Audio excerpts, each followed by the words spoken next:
Am I the jerk for locking my room and telling my sibling they have to pay me to use my things? For context, I am an 18-year-old female and have a younger sister who is 15 years old. She likes using my stuff a lot, whether it is makeup, clothes, or other things I have bought. I do not have an issue with her borrowing or using my things, but my issue is that she is almost never careful and always finds a way to break or ruin my things. Some of the more memorable incidents we have had include when she used my gaming PC to play with her friends while I was out. She spilled water all over my keyboard, essentially ruining it and costing me money to buy a new one. She borrowed my motorcycle helmet for go-karting with the boy she likes because she did not want to use the public ones and returned it to me with the visor all scratched up. She returned clothes to me either with stains or stretched out. For example, I lent her white sweatpants once and she gave them back to me with coffee stains going down the left leg. I have talked to her many times about taking care of other people's stuff, but it seems to do nothing. It all came to a head last week when I came back from a hangout with my friends and went to my bathroom to wash my face. I saw the makeup I used earlier all over the place, including the floor. They were not on the shelf the way I left them, and some bottles were even left open and on their side. My brushes were dirty. She basically dug a hole in one of the shades of my eyeshadow palettes. She somehow managed to tear the spongy part of my foundation applicator. She also managed to finish my $45 concealer, which was not exactly new, but was not at the end either. After rearranging everything, I went to my sister's room and scolded her for, first of all, using my makeup without permission, and second of all, destroying some of it. My parents heard the commotion and came to check on us. My dad said it is just makeup and I can buy more, to which I started listing the prices of my makeup. His answer was just, do not buy expensive makeup, while my mom agreed with my anger and took me shopping to replace everything. Since then, I have started locking my bedroom door every time I am not there and keeping the key with me. Every time my sister texts me asking for the key, I respond with nothing but the photos I took of my destroyed makeup. She complained to our dad, who scolded me for acting like a child. I told them both if she wants to use my stuff instead of getting her own, then she can start paying me until I am sure she will not break everything she touches. My friends say I am justified, but the story reached my extended family, and I have aunts and uncles texting me saying family is supposed to share, especially since she does not have a job like me, and I overreacted. So, am I the asshole? You are not in the wrong here. Your sister is at an age where she should be considerate of your things and not take advantage. Keep locking your door until she can prove she respects other people's possessions. Your dad should be stepping in and addressing her behavior instead of letting her walk all over you. Am I the jerk for not calling out my family for being sexist towards my wife? I, a 26-year-old male, moved from Pakistan to the United States 6 years ago and met my wife, who is a 24-year-old female 2 years later. We have been married for a year and are expecting our first child. She is a third-generation Pakistani-American Muslim who had little exposure to Pakistan or other Pakistani people before meeting me. We are both non-practicing Muslims. I visit Pakistan yearly to see my family. I used to go alone while we were dating since my parents did not know about us, but once we got married, I told them. Surprisingly, they accepted her easily. This year, my wife wanted to come with me to explore her roots, inspired by YouTube vlogs about northern Pakistan. We had discussed her coming before, but I had mainly told her negative things about the country, such as how sexist it is and how poorly women are treated.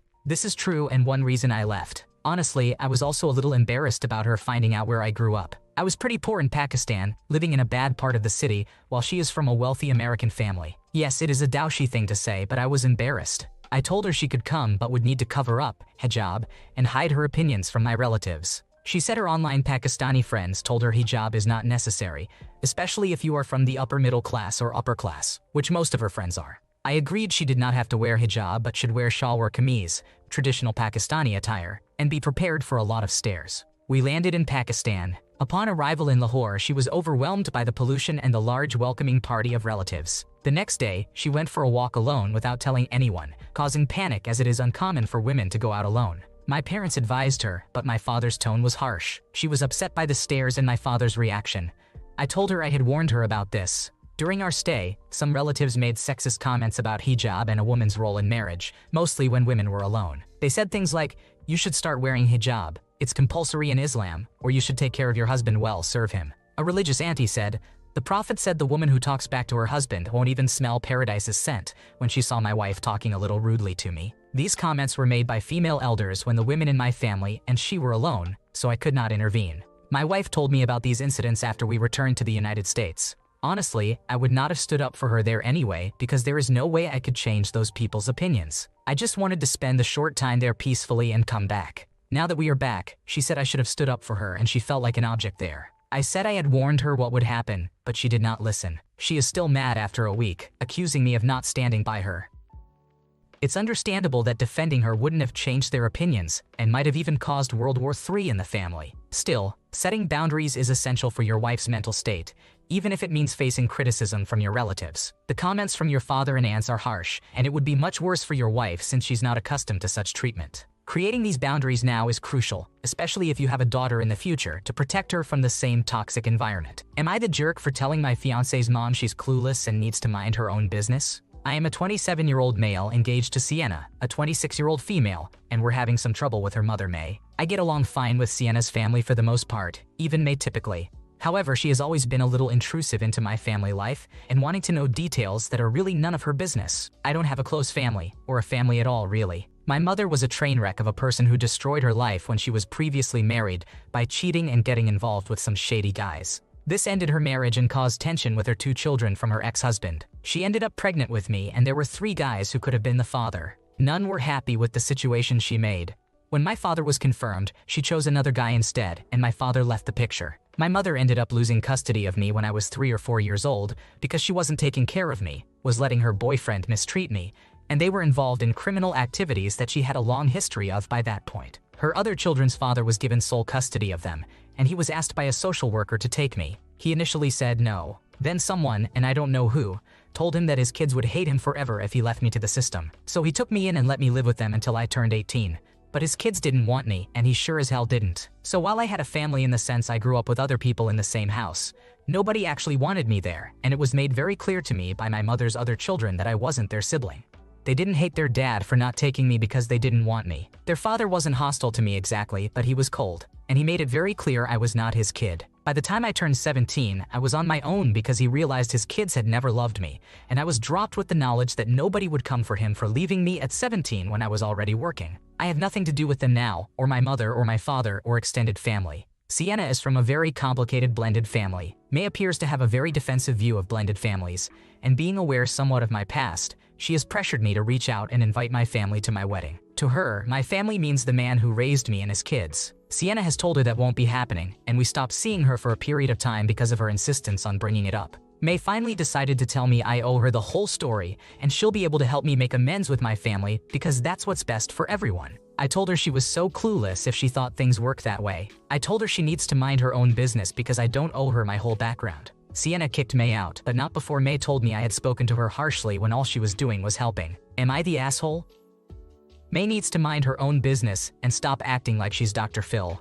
It's really annoying and disrespectful when people think they can force someone to reconcile with toxic family members. At the end of the day, no one can make you have a relationship with those who are abusive to you. In my opinion, you have done nothing wrong here. Am I the jerk for inviting both my divorced parents to Disney World? I am 38 years old. My husband is 36 years old, and my daughter is 4 years old. My parents have been divorced since I was 12 years old. I am an only child. I often host holiday dinners at my home, and they both tend to come and be civil to each other. My father loves to talk about the past, and my mother is probably the only one who has the same memories as him. I do not think they like each other, but they do not hate each other. Both my parents are retired. I live a 5-hour plane ride from Walt Disney World, and my parents are about a 2-hour ride. They both live in the same state where I grew up. I thought about it and realized I cannot afford to go to Disney twice in a short period of time. I could maybe do it in a few years, but not any sooner. They both would love to be there for our daughter's first visit since we went to Disney frequently when I was growing up, both with them together and separately after they divorced. So I offered them to come with us,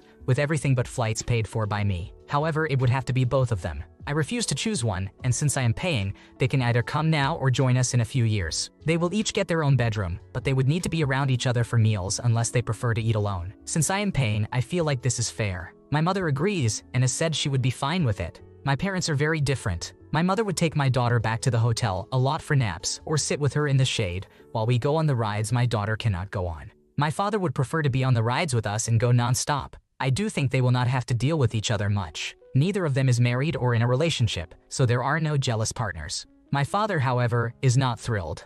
I do think he will go, but he is already being passive-aggressive about it. I told my sister-in-law about our plans, and she told me that it was unfair for me to expect my divorced parents to vacation together and that we should do 2 separate trips. I said either of them is welcome to turn down my invitation and not come, which my sister-in-law seemed to think is just an inconsiderate move. So, am I the asshole for inviting them both on vacation?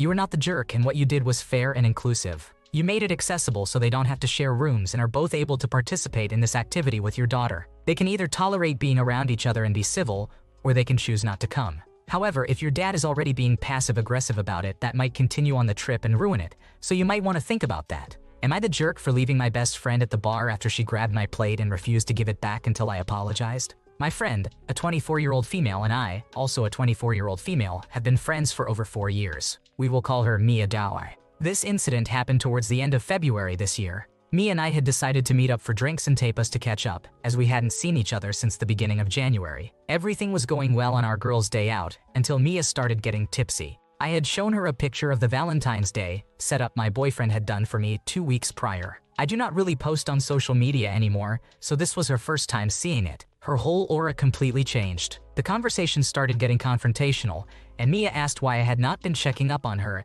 and how I had been putting our friendship on the back burner. She accused me of not being able to balance a boyfriend and my friendships. To add more context, when I had seen Mia in January, it was during her stay at a mental health center. She had mentioned needing a breather, so I picked her up from the facilities and we spent a day by the beach. After this day, our WhatsApp conversations were sparse, with me checking if she was still alright and vice versa. In early February, I had a familial issue I was dealing with and completely went quiet on all my acquaintances and friends. This was excluding my boyfriend, who I basically live with at this point. I am guessing she saw the Valentine's Day pictures and thought I was clearly present enough to celebrate that. Back to the girls' day out, her mood is now completely flipped. She grabs the plate of food I am eating from and says, "You're not getting this until you explain why you abandoned me. The people around us at the bar are looking at us now." I tell her this is very immature, send her my portion of the bill, and leave. She calls me multiple times after I leave and texts asking, "What's up?"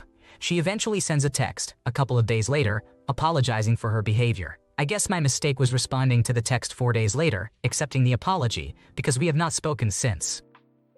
Friendship is a joint effort, and responsibility goes both ways. It is an equal responsibility to maintain a friendship. If one person is ready to abandon ship the moment there's a lapse in communication, but refuses to initiate contact themselves, that's a red flag of entitlement. Life happens and time withers before you know it, so it's important to make an effort to stay connected. Rather than blaming someone for being less present due to life circumstances, friends should actively reach out and support each other. Am I the jerk for not revealing that my sibling was cheating on their spouse? I want to preface this by saying that I do not condone cheating. I just thought this situation was none of my business. My older brother, who is 22 years old, has been with his wife Maria, who is 24 years old, since he was 15. They have had the most toxic and frankly demonic relationship I have ever had the displeasure of witnessing. Maria is actually insane and extremely abusive to my brother, and I'm not just saying that because he's my brother. When they were still dating, my parents tried everything to stop them from seeing each other. They even sent him to live abroad with our relatives in Europe for a year, but guess what Maria did? She caught a flight and stayed in a hostel nearby. They put him in therapy and pleaded with him to leave her, but they have stayed together. I do not fault him for it because I know relationships like that can mess with your head, but it has been painful watching my brother suffer like this. He is a grown man and is responsible for his own relationships, but she was his first everything, and he seems very attached to her. He also has bipolar disorder that he was diagnosed with at 19. His psychiatrist suggested that the stress of the relationship could have triggered it since it runs in our family, and he thinks that it makes him defective and no one else will want him, even though he's objectively a great guy. He married her after she got pregnant, and they have a 1-year-old son together. My mother and my brother raised that child. Maria probably hasn't even changed his diaper. I've probably bathed him more than she has. Recently, I've noticed that my brother has been happier. He's been complying with his therapy and medication more, and I've even caught him singing in the house, which is insane if you knew him. He told me that he met a girl, and he really liked her. He said that she was really nice. She was forcing him to go to his therapy sessions, and she was making him take up his old hobbies again. He also said that being with her is making him feel brave enough to leave Maria. I think cheating is bad, but also, Anyway, somehow Maria found out and she went ballistic. She kidnapped their son, and it took 3 days to get him back. The stress of that got my brother put on a psychiatric hold, and everyone is angry. The good news is it looks like they're getting a divorce, but my parents are extremely upset with me for not telling them that I knew he was seeing someone else. They said that if they knew, they would have been able to deal with the situation better and convinced him to leave Maria sooner. I don't think I did anything wrong because it's not my business to spread, but they're very angry with me. Am I the asshole? In my opinion, you have done nothing wrong here. Not your monkey, not your circus. Your brother should definitely get a good divorce lawyer and aim for 100% custody. Hindsight won't change the situation, so moving forward, it's important to support your brother and ensure he communicates directly with your parents. It's not clear how your parents knowing would have prevented the kidnapping incident. Thanks for watching. When you subscribe, make sure to hit the bell to turn on notifications so you never miss a video. To finish listening to all the stories, check out the playlist in the description.